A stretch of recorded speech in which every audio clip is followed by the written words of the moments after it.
Hello అండి. Welcome back to our YouTube channel. ఈరోజు నేను పన్నీర్ ఫ్రైడ్ రైస్ రెసిపీ చూపిస్తున్నాను. చాలా టేస్టీగా, స్పైసీగా పన్నీర్ ఫ్రైడ్ రైస్ ఎలా చేయాలో నా ప్రాసెస్‌లో చూసేయండి. ఈ శ్రావణ మాసంలో నాన్ వెజ్ తినని వాళ్ళు ఉంటారు కదా! వాళ్ళకి ఎప్పుడో ఒకప్పుడు నాన్ వెజ్ తినాలని అనిపిస్తూ ఉంటుంది. అలాంటి టైంలో ఇలా పన్నీర్ ఫ్రైడ్ రైస్ చేసుకొని తినండి. వాళ్ళు ఇంకా నాన్ వెజ్ తినాలి అనిపించదు. చాలా టేస్టీగా ఉంటుంది. నేను చూయించిన ప్రాసెస్‌లో వీడియోని స్కిప్ చేయకుండా ఇదే ప్రాసెస్‌ని ఫాలో కండి. చాలా బావుంటుంది. చాలా స్పైసీగా పన్నీర్ ఫ్రైడ్ రైస్‌ని అయితే చేశాను. మరి ప్రాసెస్ చూసేద్దామా? ముందుగా నేను 2 గ్లాసుల బాస్మతి రైస్‌ని 2 సార్లు బాగా కడుక్కొని హాఫ్ ఎన్ అవర్ పాటు నానబెట్టుకోవాలి. ఇలా నానితే రైస్ బాగొస్తుంది.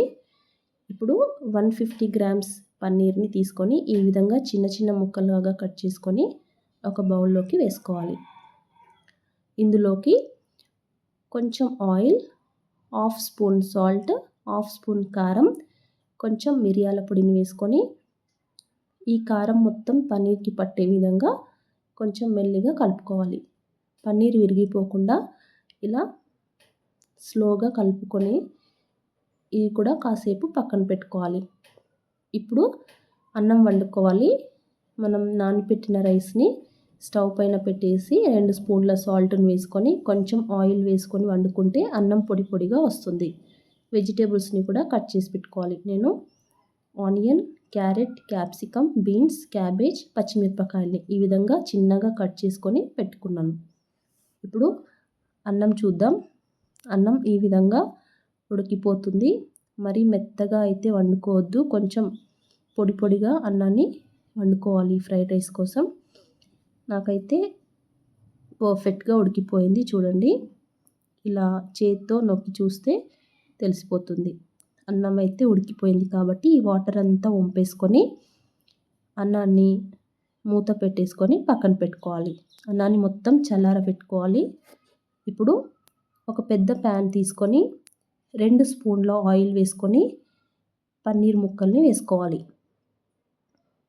వీటిని ఆయిల్లో కాస్త ఫ్రై చేసుకోవాలి. ఇలా స్లోగా అనుకుంటూ ఫ్రై చేసుకోవాలి. లేదంటే పన్నీర్ కింద అడుగంటుతుంది. కాబట్టి ఈ విధంగా స్లోగా ఫ్రై చేసుకొని మరీ ఎక్కువ ఫ్రై చేసుకోవద్దు. పన్నీర్ గట్టి పడుతుంది. ఈ విధంగా ఫ్రై చేసుకొని బౌల్లోకి తీసుకొని పక్కన పెట్టుకోవాలి. ఇప్పుడు అదే ప్యాన్లోకి 4 స్పూన్ల ఆయిల్ వేసుకొని చిన్నగా కట్ చేసి పెట్టుకున్న వెల్లుల్లి, అల్లం ముక్కల్ని వేసుకొని మనం కట్ చేసి పెట్టుకున్న వెజిటేబుల్స్ని ఒక్కొక్కటిగా యాడ్ చేసుకోవాలి. ఉల్లిపాయలు, క్యారెట్, క్యాప్సికమ్, బీన్స్, క్యాబేజ్ వేసుకోవాలి. నేను క్యాబేజ్ని ఎప్పుడు యూస్ చేసినా క్యాబేజ్ని వాటర్ని బాయిల్ చేసి సాల్ట్ వేసిన వాటర్లో ఈ విధంగా క్యాబేజ్ని అయితే ఒక 5 మినిట్స్ నానబెట్టేసి అప్పుడు క్యాబేజ్ని ఇలా యూస్ చేస్తాను. అప్పుడే అందులో ఉన్న కొంచెం చిన్న చిన్న పురుగులు లాంటివి అనేవి పోతాయి. పచ్చిమిరపకాయల్ని అన్నింటినీ వేసుకొని ఈ వెజిటేబుల్స్ అన్నింటినీ ఆయిల్లో ఫ్రై చేసుకోవాలి.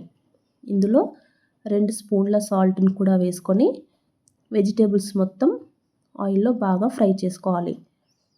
మీకు ఫ్రైడ్ రైస్ స్పైసీగా అవసరం లేదు అనుకుంటే ఈ వెజిటేబుల్స్లో రైస్ వేసేసి కొంచెం మిరియాల పొడిని వేసుకొని సోయా సాస్ వేసుకుంటే సింపుల్గా ఫ్రైడ్ రైస్ అయిపోతుంది. కానీ నేను స్పైసీ పన్నీర్ రైస్ చేస్తున్నాను కాబట్టి 1.5 స్పూన్ కారం, 1 స్పూన్ ధనియాల పొడి, 1 స్పూన్ గరం మసాలా పొడి వేసుకొని ఒకసారి అంతా వెజిటేబుల్స్ని అంతా కలుపుకొని ఇప్పుడు ఇందులోకి మనం చల్లారబెట్టుకున్న బాస్మతి రైస్ని వేసుకోవాలి. చూడండి రైస్ అంతా చల్లగా అయిపోయింది కదా! ఇప్పుడు ఈ రైస్ మళ్ళీ మన ఫ్రైడ్ రైస్లో మళ్ళీ మొత్తం వేడైపోవాలి. ఇలా రైస్ అంతా వేసుకొని ఇందులోకి 1 స్పూన్ మిరియాల పొడి,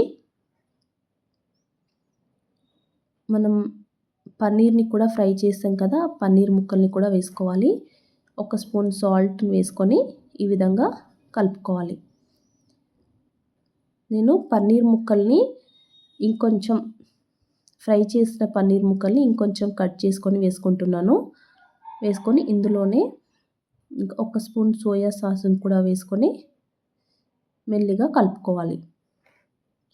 ఇది బాస్మతి రైస్ కాబట్టి ఎక్కువ కలిపితే విరిగిపోతుంది. కాబట్టి ఈ విధంగా స్లోగా సైడ్ నుండి కలుపుకోవాలి. ఫ్రైడ్ రైస్ని హై ఫ్లేమ్లో పెట్టి రైస్ మొత్తం మళ్ళీ బాగా వేడెక్కాలి. ఈ విధంగా మొత్తం అంతా కారం మొత్తం రైస్కి పట్టే విధంగా బాగా కలుపుకొని చివర్లో నేను స్ప్రింగ్ ఆనియన్స్ వేసాను. అది వీడియో స్కిప్ అయిపోయింది. చివర్లో స్ప్రింగ్ ఆనియన్స్ కూడా వేసుకొని స్టవ్ ఆఫ్ చేసుకుంటే చాలా స్పైసీగా టేస్టీ అయిన పన్నీర్ ఫ్రైడ్ రైస్ రెడీ. చాలా బాగుంది. మీరు కూడా ఒక్కసారి ట్రై చేయండి. మీకు కూడా ఖచ్చితంగా నచ్చుతుంది. నేను ఇలా ఆనియన్స్ లెమన్తో సర్వ్ చేసుకున్నాను. మా ఇంట్లో అందరికీ బాగా నచ్చేసింది.